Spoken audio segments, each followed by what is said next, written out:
अच्छा साया या साड़ी सब लाद लियोगे, अच्छा सबे सब खबा पूरा लियोगे।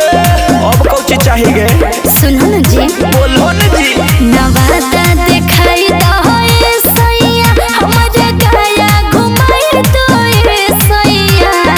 अच्छा कि हमारा पटना, कि हमारा पटना के पानिया पिलाई दो ये सैया।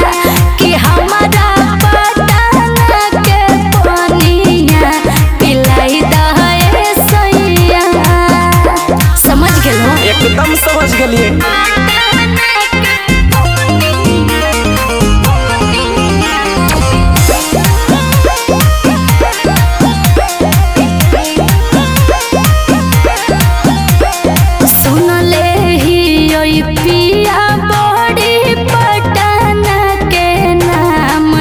अच्छा चिड़िया घर देखा दो, घुमा दो गांधी मैदान जी।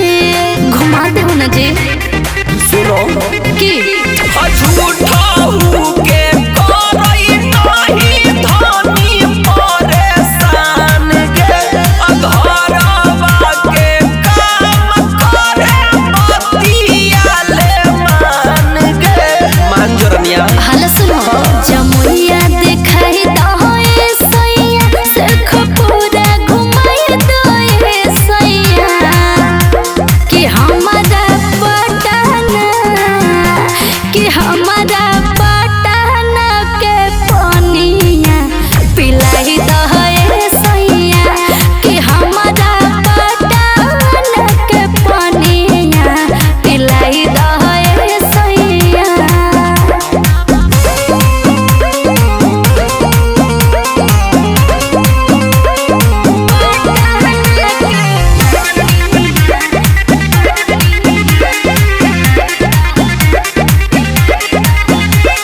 सौरभ सुगम सैया बहाना नहीं चलतो ज्यादा।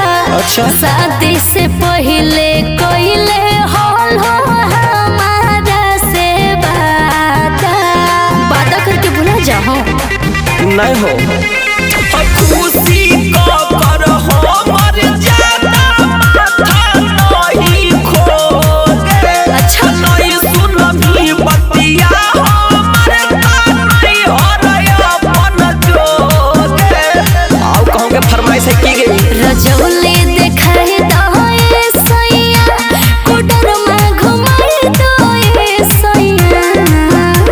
कि हमारा पटना, कि हमारा पटना के पानिया पिलाई दो ये सैया।